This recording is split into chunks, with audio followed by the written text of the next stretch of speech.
Hello and welcome to another episode of Instant Impact with Elyse Archer. I've got a little bit of a different episode for you today. And in fact, it is a solo episode. And this is kind of fun because since I launched the podcast, I've been doing primarily interviews. And quite candidly, I interviewed so many people before I launched the show that I had such a just amazing backlog of guests that I wanted to bring to you that I've been working really hard just to get them out and get those episodes out for you so that I could feature all the guests I interviewed before launching. And now we're at a point where my podcast production schedule is somewhat more of a week by week schedule, which is great, but it gives me a little more freedom to bring you some solo episodes. And so I hope you enjoy this. I'm happy to do more of them if you like, but today what I wanted to really create a training for you on is how to get over your fear of visibility. And I know this one is a doozy. This one is something that I hear so often from my clients. I hear it from clients who are, still in corporate and they're looking to maybe grow their visibility within their company or eventually exit and create their own business. And then I also hear it from my clients who are 8-figure entrepreneurs, who are New York Times bestselling authors, who are getting booked for, 50K a keynote. And what it made me think about is the fact that no one is really immune to this. And I think for any of us who are seeking to build our brand and build our reputation and make a greater impact in the world and make more money and live the lifestyle we want, visibility is key. Being visible, being known, being seen as a leader, as someone who is trusted, as someone who people want to do business with, is critical to your business success. But if you're caught up in the fear of what are people going to think of me, and I don't like the way I look on video, or I don't like the way I sound, or why would anyone listen to me, or I don't have a message, it's all already been said, then frankly, you're screwed. Right? Like I'll be blunt here. Like if that's the self-talk, if that's the internal programming that's going on in your mind as you also simultaneously have these goals that you're going after, then it's going to be a really hard road, because no matter how much you focus on, trying to do that video or putting yourself out there, there's always going to be this kind of internal limiting belief about this fear of visibility and about what's going to happen to you when you become more visible that is going to be holding you back.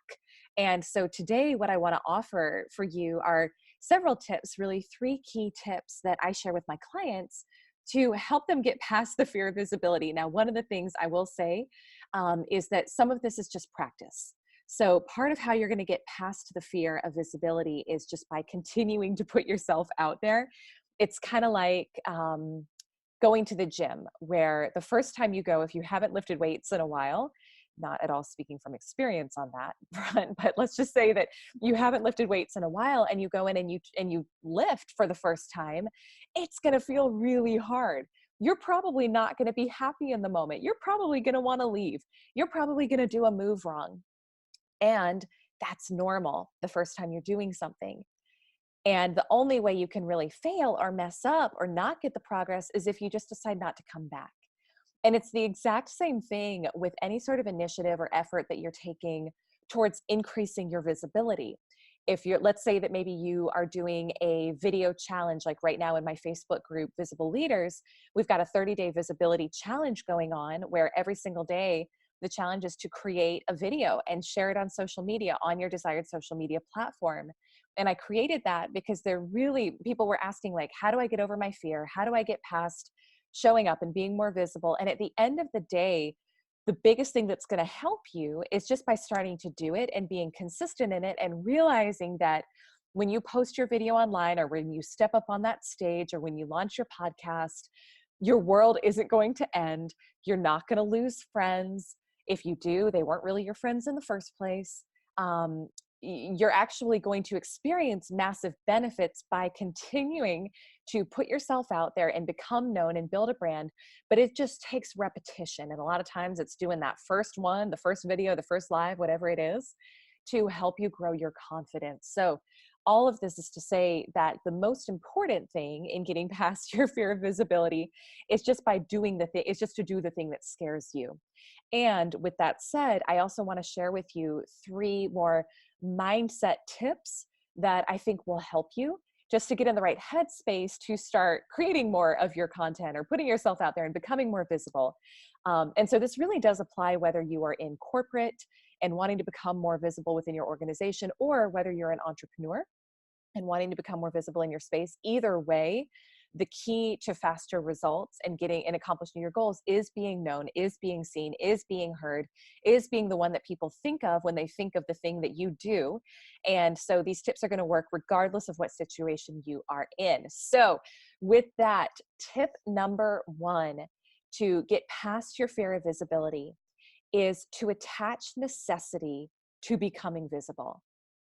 So you have to feel a level of necessity around becoming visible. If your pain, when you think about becoming visible, if there is pain around what will people think of me, and are they going to judge me, and am I going to get, kicked out of the community, or some of these like deep subliminal thoughts that go on a lot of times in our brain and in our psyches, if those are stronger than the necessity that you feel about becoming visible, it's never going to win. Right? It's kind of like Tony Robbins talks about pain versus pleasure. If you're looking to change a habit, you have to attach more pain to the old habit, whatever you've been doing, and you have to attach pleasure to the new outcome that you're going to get to doing the new thing, the new habit that's going to create that desired outcome in your life. And so I think a lot of times we just don't take the time to actually journal out and write out what is going to happen if I don't start to become more visible, and really start to journal that and attach pain to that. What's going to happen for you if you don't start to become better known in your space?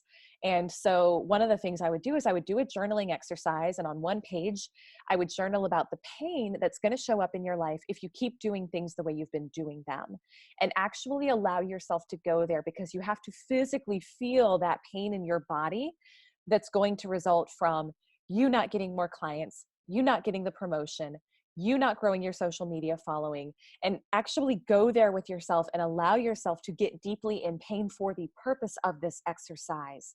And think about what's the worst possible thing that could happen. I know this sounds a little, it sounds kind of morbid, but it's actually really just about behavior change. What's the worst possible thing that could happen as a result of you not becoming more visible? So let's say maybe your family relies on you for income, and you don't start to hit your income goals that you would actually hit if you became better known amongst your ideal clients, and you don't start doing that. Well, what does that mean? Can you not send your kids to college? Can you not take your family on that dream trip that you wanted to take them on? Can you not, get the new wardrobe that you really want? There's all these different things. Like, are you not going to be able to retire on time? Like, take yourself there, because here's the thing. The reality is those things will happen for you if something doesn't change.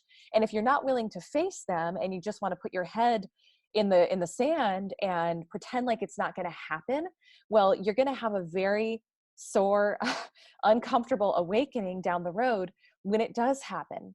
But the good news here is, if you go ahead and start facing these things now and start changing your behaviors, you won't have those outcomes. But we have to actually be willing to face what is the pain that will be associated with not becoming more visible in order to start to change the behavior. And so the second piece of this, which will hopefully be more fun for you, is what is the pleasure? What is the desired result that you are going to get as a byproduct of becoming more visible? And allow yourself to feel that, like allow yourself to feel the expansiveness that comes with waking up to an inbox, letting you know that new clients have booked discovery calls with you overnight, or waking up and seeing an email from someone who wants you to come speak on their stage, and it's a major conference that you've been wanting to speak at for years, or being called into your boss's office and having them say, hey, we want you to take this leadership role because we really see how you've been showing up, and how you've been stepping into this new level of visibility and leadership within the company. And we're really excited to offer you this opportunity, and allow yourself to feel that. Allow yourself to think about, what is the income level that you are going to be at as a result of being more visible? How much more money are you going to be earning every month? And what are you going to do with that? One of the things that I love doing is getting really clear on my 90-day financial goals. So I tend to work in 90-day chunks when it comes to goal setting, income targets, what I want to buy, what I want to save, what I want to do. I just find that if we're working much farther out, and it's a shout out to my coach, Gina DeVee, because I used to do it differently, but I've really learned this from her and it's helped. If you're working much farther out than a 90-day chunk, it can just feel like way too long of a time frame to accomplish what you're looking to accomplish. And you start to kind of lose the intensity that you have when you're going after something with a much shorter time frame. So I like to really look at, within the next 90 days, what are my income goals? And with that money, what am I going to do? So part of it is going to go into funding our savings accounts, and part of it is going to go into buying certain things and investing in programs and investing in team members and investing in my business, and maybe, a luxury trip for my husband and me. And so I'll actually get really clear on what those desires are from that increased income over the next 90 days.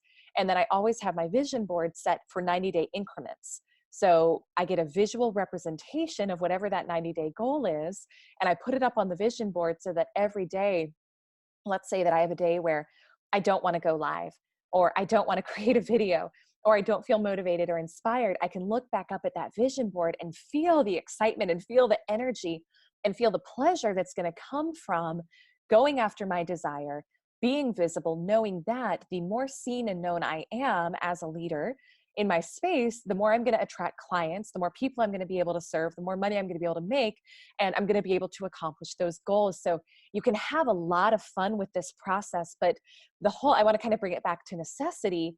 It's easy to kind of live in complacency if you're doing okay financially, right? And I know for a lot of you, you probably are. You're probably okay financially. You may be comfortable, and I use that term loosely, but you may be comfortable financially where, you got your expenses covered every month, you've got a little bit of extra money to play with every month, but you're not actually living the lifestyle that you deeply desire if you were making more money, if you were bringing in more every month. And so if you're in a place of comfort, you have to actually do this exercise to get yourself to a place of necessity in making yourself visible, right? Because you have to, if you're not attaching pain to staying where you are, then you're just going to continue to stay where you are and nothing is going to change. So that's the first step. So attach necessity to you becoming visible. The second step is to really remember who you're serving. And this one is so important because any level of fear or anxiety that we have in our lives about anything we're doing comes from too much of a focus on us. And if you're feeling fear, if you're feeling anxiety, if you're feeling discomfort, fear of judgment, fear of people not liking how you look, sound, what you have to say, you're being self-centered. And now, give yourself a little grace. That is part of being a human being. That is normal. I get that too. But the beauty here is that you can switch it in an instant when you remember that it's not actually at all about you. And you becoming visible, yes, there are byproducts, there are benefits to you as a result of that. And it is the fastest way, in my opinion, for you to achieve your business goals. But at the end of the day, it's so much bigger than that. And it's so much bigger than you. And this is the beautiful part. And I'll give another shout out to my coach, Gina, here, where she talks about it's a double blessing. Becoming more visible is a double blessing in that not only is it going to help you accomplish your goals, but it's also going to be a blessing and a benefit to the people who need to hear your message. And this is one of the very limiting beliefs that I think we get often is we think everything's already been said. There's nothing new to say. Why would someone want to listen to me when they could listen to someone who's got a way bigger brand in my space? Or maybe there's someone in your corporate organization that you think is way more qualified to take on this project or take on this role. And you keep asking yourself, well, why would anyone want to work with me or listen to me? And I love this approach to it. So I'll share with you something I learned from Dr. Ona Brown. She's Les Brown's daughter. And we recently featured Les and Dr. Ona in our summit that we're doing for Brand Builders Group, the Influential Personal Brand Summit. And we had a private interview with them. And one of the things that Dr. Ona said was, there are people who have your name written on them. I was like, ooh, that's really good. So she said, who has your name written on them? And what that means is that there is a group of people out there. Look, there's over 7 billion people in the world. There are plenty of people out there who are literally just waiting to hear the message from you, to know that there is someone out there like you that they can work with to help them solve this problem. And they have yet to find someone who really resonates with them. Or maybe they think they found someone who really resonates with them, but just like you may experience, maybe you you kind of hop from like podcast to podcast, or, mentor to mentor. And I don't know that I would really recommend that as a business strategy, but I know in my own life, I've experienced, I'll start listening to someone and it's like, yes, I'm resonating with their content, I'm resonating with their message. And then they have a guest on their show and it's just like, wow, where has this person been? And they're saying the same types of things that I've been hearing from other people, but it could either be their life experience, who they are, their perspective, their unique viewpoint on the thing, that for whatever reason really clicks with my specific viewpoint of the world and my own life experience. And when we find someone like that, it's like, wow, I am so glad that this person showed up. I am so glad that this person was willing to put themselves out there, to be visible, to be seen, because I needed to hear it from them. I needed to hear this message from them. And there's a group of people out there who are just like that, and they're waiting to hear it from you. It is always going to be your unique voice and message that makes the message different. You can be talking about the same topic, you can be, in the same field, in the same industry, but there is a uniqueness to you that no one else has, which is so beautiful. And when you bring your perspective through the lens of that uniqueness, your people are just craving that. They are so ready to hear that from you. And so we have to remember that there are people who are waiting to hear. The other thing that I've learned, it's really interesting. I do a fair amount of business conferences and traveling and participating in mastermind groups or coaching programs. And what usually happens when I get in the room with other people is they'll say like, oh my gosh, I've been listening to your podcast for months now. I loved that episode with so-and-so. And I had no idea that they were listening. I didn't know who they were, not because they're not important, but just because they hadn't reached out. And the reason why I bring that up is that there are kind of a small subset of people of your audience who are actively going to be letting you know that they're listening, who are actively going to be commenting, writing reviews. But there's also, I found, a much larger group of people who are kind of listening in silence, and they're not letting you know that they are your audience and that they are listening and that they actually are being changed by your work, moved by your work. And it's so powerful to remember that you never know who's listening. And Brendan Burchard says, never underestimate the power of one. And I so love that, because especially when you're first starting out and building an audience, it can, your numbers may be small to start. In fact, they probably will be small to start. And what we have to remember is to never discredit that if there is one person listening to you and watching your lives or listening to your podcast or, seeing how you operate at work, you could very well be changing their life and you don't know it, but it doesn't make the work any less valuable.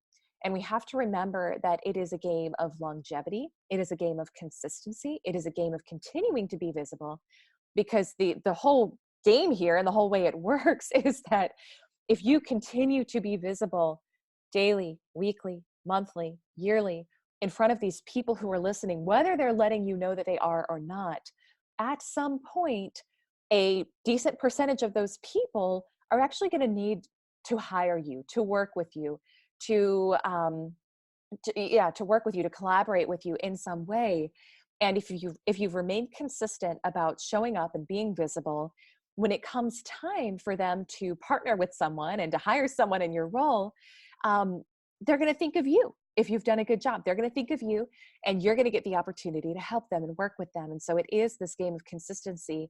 And I've heard, I don't know how accurate or how true this is for you and your experience, but what I've heard is right now in the coaching world, on average, people are following coaches from 2 to 3 years online before they hire them. That's a long time. And it didn't always used to be like that. But as the market's gotten more saturated, as more and more people are creating content, as more and more people can get content for free, it's like people will follow for a long time before they reach out. Now, you're going to have people who are instantly like they connect with you, they book a discovery call the next day, they hire you. You're going to have those people, and that's what's going to help sustain your cash flow. But then you also, and really when you're first starting out, but then over time, as you continue to be consistent, that's just part of the growth and the building of your audience, of your group of people, of your client base, like this really incredible tribe of people who are watching you and listening to you and following you. And that's part of just being in it for the long game and knowing that the more visible you are consistently over time, the more these people are going to be contacting you because you've helped them so much. So quick recap. Number one, you've got to attach necessity to becoming more visible. Number two, think about who you're serving. And number three, and this is my favorite, is to get over yourself already. And this one is pretty short and sweet, but it was a very liberating moment for me the day that I realized that everyone was so busy worrying about what other people thought of them that no one was really taking the time to think of me. Now, on one hand, could that sound a little bit depressing? Yeah. And look, I know people think of me. I mean, obviously, if you're listening to this podcast right now, there is a piece of you that is connecting with me, thinking of me. Maybe you're a big fan of the podcast or my work. And if that's the case, then thank you so much. But we have to realize that part of human nature is that people are so worried about what everyone else is thinking of them that they don't even have the time to really think of you. And if you mess up, if you goof, if you have a screw up, it may sting for a moment, but people are going to forget it. I had this speaking event about 2 years ago with a group of financial services professionals. And I like to think of myself as a pretty good speaker. When I get on stage, I usually get really, really good reviews, really great engagement with the audience. I love speaking. But there was something about this crowd and my message for them that was just not right. And I could tell and I could feel it. And it was kind of like one of those, you ever have a nightmare about like having to walk onto a stage naked?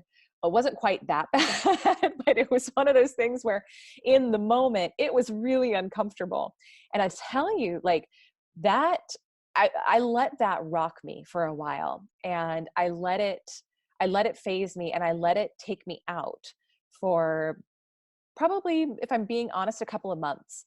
Now, I did use it for good in that I got in another speaking training program. I was like, I don't ever want this to happen again. And thankfully it hasn't since then. It was really a great learning opportunity. But when I look back on it, no one from that group is thinking about it. And probably no one from that group was thinking about it about 2 hours into it either. Probably 5 minutes afterwards, they're on to the next thing. They're too busy worrying about what's going on in their life, what's going on in their business, what other people are thinking of them, to be spending any time thinking about me. And so use that as permission to go big. Use that as permission to screw up. Use that as permission to dare to put yourself out there, to be visible, to be seen, to be known, to be heard, to mess it up, to do a live video and not have the sound on, to step up on stage and not have your message perfectly click. Because at the end of the day, everything you ever want is on the other side of you being seen and known and heard. But it's going to take consistency. It's going to take giving yourself the grace and the room and the freedom to mess up and to realize that it's okay, that we're human, that everyone else is so worried about their own live videos and what people are thinking of them and how many likes they've got on Instagram and how much money they're going to make this month, that they don't even have the time to really worry about what you're doing. And so I think when we can really look at it that way, as our job, your job is to show up, to be here to serve the right people, your people, to not get too in your head about what people are thinking of you, realizing that they're thinking about themselves, and to really be in a place of service with everything that you do. At the end of the day, that's the most important thing, is to remember that it's not about you. It's about coming from a place of service. And it's about knowing that there are people out there who are struggling with whatever the things are that you're really passionate about helping with, who need to hear from you. And it could literally change their entire life trajectory because you chose to be visible.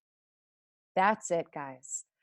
And I'll share just a closing story. I'm just kind of feeling inspired to share this, so I'll share it now, about the power of visibility. So you may have heard my podcast interview that came out. It was based upon when this airs. It's probably the week before, called Evolving Through Adversity with Talia Delju. And it was an interview I did on her show.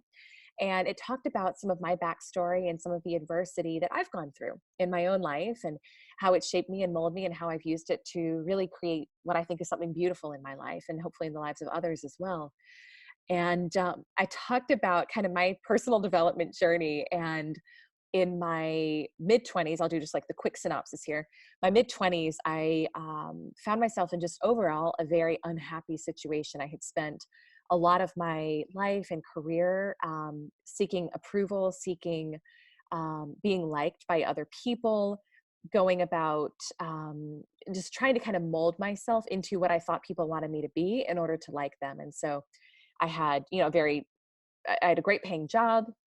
I had the beautiful house, the nice car, social circle, all of that. But I also was married to a recovering alcoholic, and I also was battling an eating disorder. And I also was terrible with my finances. And I also was so unhappy and miserable inside. Nobody really knew it.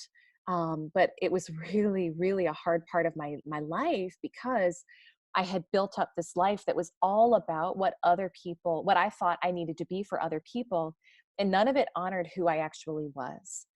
And sometimes I think when we are at our lowest points, that's when the teachers often show up. And there was a time at which I hated silence so much, like long drives. I'd be going on these drives to either, visit clients, and maybe it was like an hour-long drive, or I'd be traveling to go visit a girlfriend. And I hated the silence because I had to come face to face with my thoughts. And I knew, like, my intuition, it was not whispering, it was screaming that everything in my life was wrong. But I didn't want to face it because it felt so overwhelming to untangle everything that I had, that I just couldn't even think about it. I didn't have the mental capacity to think about it. And so during that time, I discovered podcasts, because I would look for something to listen to while I was on my drives. And that's when I really started to discover the world of personal development. And I'd never been exposed to this. I grew up in a very, I would say, academic household. Kind of traditional success, academic success was what was valued. And there is a lot of value in that, but we just didn't talk about anything personal development. And I had never really heard of these concepts that you could change your life by changing your thoughts, and you could literally reinvent yourself from the inside out if you chose to. And one of the first podcasts that I discovered was a podcast by this guy named Rory Vaden. And it was, what was it called? I think it was called Daily Discipline or something like that. But it was, I would say, part sales strategy and part personal development. And I couldn't get enough of it. There was something about his style, his delivery, his way of encouraging, of sharing ideas, that just totally clicked with me. And I started eating it up. I could not get enough of it. Every single week when his podcast came out, I would listen. He was in my ear all the time. I went back through all of his back episodes, and I really learned during that time about how to start to get out of the situations I was in. And it was a process, and I'm not saying that it was easy, but because I discovered personal development and started to really take accountability for my life, much thanks to Rory for that, I was able to get in a much healthier relationship, first with myself before with anybody else.